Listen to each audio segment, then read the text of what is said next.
Ei, què passa? Bueno, entrem a l'octubre, nou mes, noves estrenes. Hòstia, estem a octubre ja, o sigui, m'ha passat volant. L'altre dia veia per Twitter, perquè hi ha una conta que va ficant el progrés, no com si fos una barra, com si fos un tant per cent de l'any. Estem com al 75% de l'any ja, però com ha passat tan ràpid? Ara això sí, ja comença a fer una mica més de fresqueta, ja dormim tapadets, es dorm millor. L'altre dia ma mare em va fer un estofadet per dinar, dutxes d'aigua calenta. I una de les coses que em fa dormir més pla, que és com un somnífer per mi que és el nòrdic. Però va, vinga, prou, anem per feina, perquè estem aquí per repassar les principals estrenes de les principals plataformes.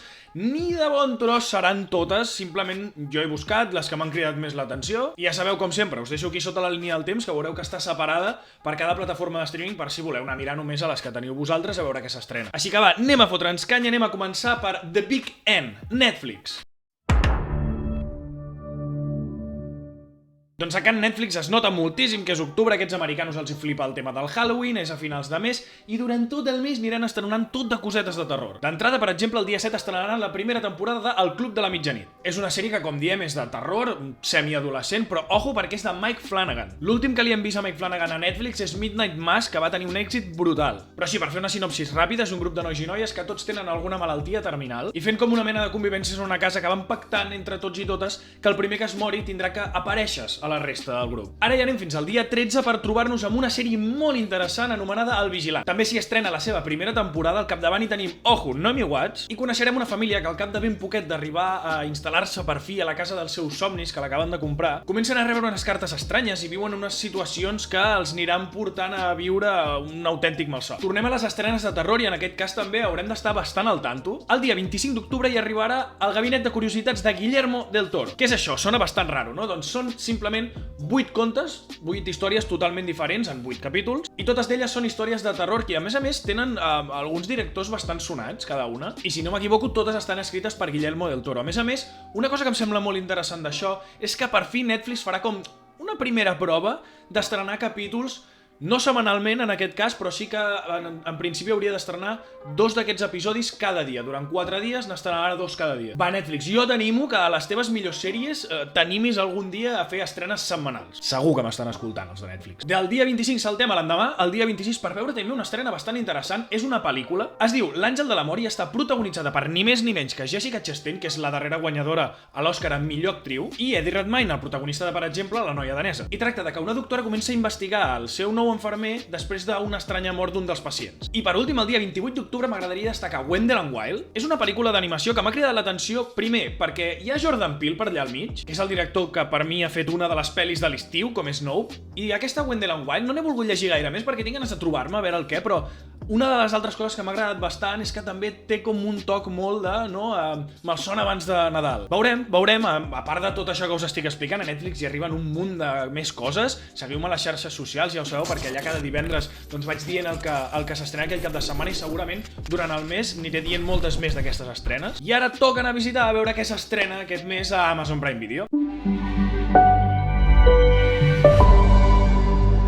Doncs d'entrada, el dia 22 tenim l'estrena d'un anime molt interessant i que va ser doblat al català. Però com sempre a Amazon Prime Video no sabrem fins a última hora, fins al mateix dia 22, si posen disponible aquest àudio en català, perquè sempre van així. Es tracta de la pel·lícula El rei Cérvol i una de les coses que més m'han cridat l'atenció és que comparteix director d'animació de pel·lícules com La princesa Mononoke, El viatge de Chihiro i Your Name. Totes 3 pel·lícules obligadíssimes, ja us ho dic ara, Doncs veurem a veure aquest rei Cérvol que fa molt bona fila i esperem que arribi amb aquest doblatge en català. La que sabem segur que arribarà en doblatge en català és una nova sèrie d'Amazon Prime Video el dia 21. Es tracta de Peripheral. La veritat és que no tinc ni idea de si ho he pronunciat bé o no. És ja la tercera sèrie d'Amazon Original en doblatge en català. És un thriller de ciència-ficció dels mateixos creadors de Westworld. Westworld, una molt bona sèrie que podeu trobar a HBO Max. I aquesta de Peripheral ens presentarà a Flying Fisher, interpretada per Chloe Grace Moretz, en un Estats Units futurista on veurem viatges en el temps i un videojoc que és molt més real del que pugui semblar en un principi. I ara ja saltem a finals de mes, el dia 31, i veurem l'estrena d'Argentina 1985. És una pel·lícula que a hores d'ara podeu trobar al cinema, si no us podeu esperar. Una pel·lícula argentina amb, evidentment, Ricardo Darín al capdavant i que està basada en els fets reals que van passar a l'Argentina a que no sabeu quin any. El 1985, efectivament, parla dels responsables de la sentència del genocidi més gran de la història del país, que va ser ordenat pel govern militar de la dictadura d'aquell moment. Vinga, va, ara toca passar per HBO Max. A HBO Max sí que és veritat que no hi ha gran cosa, jo crec que tot aquest mes està bastant preparat al final de la primera temporada d'aquesta Casa del Drac, i com ja us he dit, tampoc estic dient tot el que s'estrena a cada plataforma, només el que jo destaco, i en aquest cas destacarem un parell de cosetes que sí que m'han semblat una mica interessants. Per exemple, el dia 19 hi arriba la pel·lícula Wonder Woman 1984, una pel·lícula que és bastant estrany que encara no estigués al catàleg, ja que és de Warner. Warner és una de les empreses que hi ha darrere de HBO Max, i últimament la gran majoria de pel·lícules que hem vist que s'estrenaven a cinemes de Warner, al cap d'uns 40 dies arribaven a la plataforma, com per exemple, doncs Batman, que també és de DC. Sigui com sigui, entenc que els fans de DC estaran bastant contents de, per fi, poder-la tenir a casa a la plataforma i poder-la veure des d'allà. I després, el dia 31, tenim l'estrena de la segona temporada de The White Lotus, una sèrie que els passats Emmy ho va rebentar bastant, va tenir bastants premis, però és curiós perquè a totes les categories que va guanyar estava presentada com a minissèrie. Clar, fins aquell moment només tenia una temporada, però ara que en treuen una segona és com estrany, no sé. Sí, com sigui, és una sèrie que no he vist, que tinc ganes de veure perquè me n'han parlat molt bé, ha guanyat els premis, etc, i juraria que aquesta segona temporada els actors i actrius són completament diferents, són uns altres personatges en un altre lloc i més o menys és, diguem-ne, la mateixa base, però canvia bastant tot. Per tant, recordeu, dia 31, segona temporada de The White Lotus. Vinga, va, anem a veure què es cou a Camp Mickey.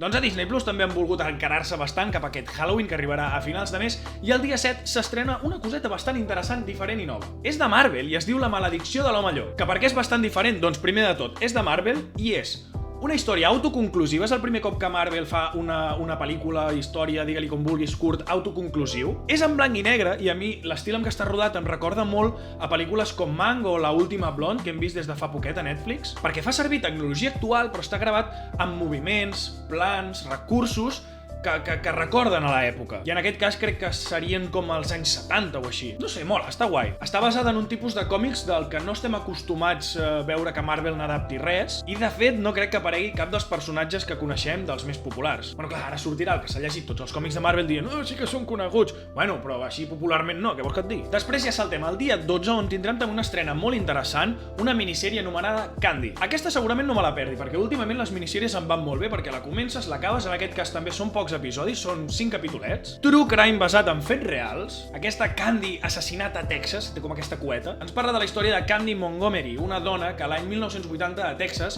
va assassinar a la dona del seu amant. Clar, tenint en compte que era la típica dona, no, que surt de les notícies, no, sempre saludava, es veia supernormal, tenia la seva família, mare de família, amb els fills, tot superperfecte, bam! Assassina la dona del seu amant. Veurem, ja us dic, jo segurament la miraré, 5 episodis, s'acaba, què més vols? I el dia 26, pels amants de la Guerra de les Galàxies, que últimament no paren de tenir alegries aquesta gent, arriba la Guerra de les Galàxies, les Cròniques Jedi. Això sí, és d'animació, són 6 episodis d'uns 15 minutets cada un, i està dividida en dues parts. Una d'elles se centra en el personatge d'Ahsoka, que de fet d'aquí poquet li han de fer una sèrie pròpia també, i l'altra part del Conde Dooku. De debò, no és que no m'agradi, la Guerra de les Galàxies, sí que m'agrada, però hi ha tanta cosa per veure que em perdo i a vegades penso, algun dia t'hi has de posar. Però de debò, la gent que n'és fan, quina alegria, no, que esteu tenint últimament, és que no paren d'haver-hi coses. Que guai, felicitats. Vinga, va, anem a destacar un parell de cosetes que arribin a Filmin aquest mes d'octubre.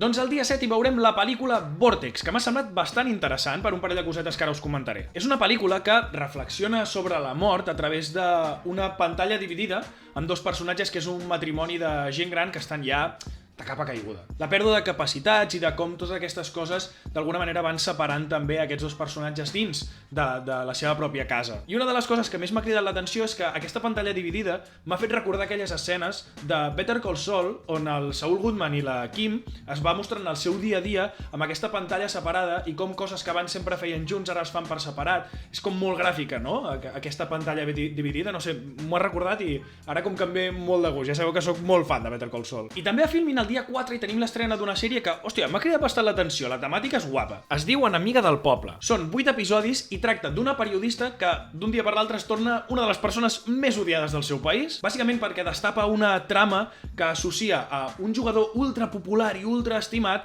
amb una mena de cosa corrupta, amb criptomonedes i totes aquestes històries. I en aquesta sèrie acompanyarem a aquesta periodista en aquest periple en què haurà d'aguantar totes aquestes acusacions, tot aquest odi, mentre ella segueix investigant i segueix tirant endavant perquè vol saber la veritat sobre tot això. I com sempre, per últim però no menys important, anem a parlar de què s'estrena a Movistar Plus.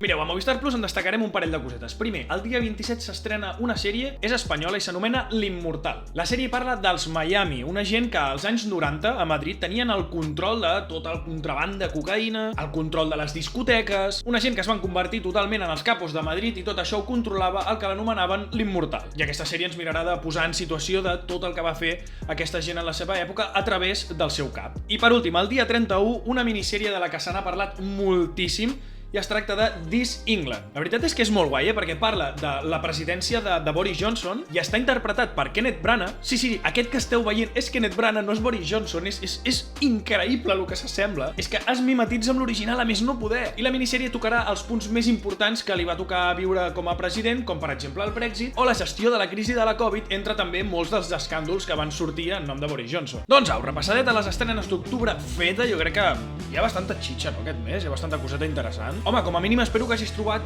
ni que sigui una cosa de la teva plataforma que t'hagi cridat l'atenció. Si estàs al meu canal de YouTube, deixa un comentari a veure què és el que més t'ha cridat l'atenció.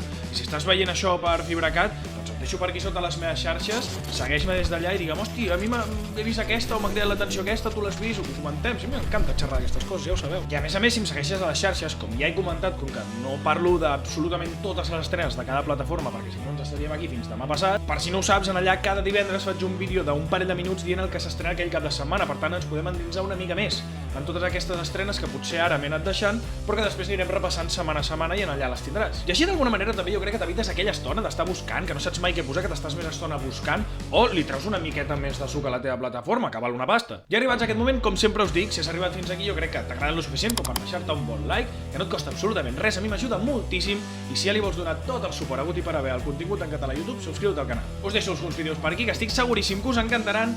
I ara sí que sí, ens veiem la setmana que ve. Vinga, ciao!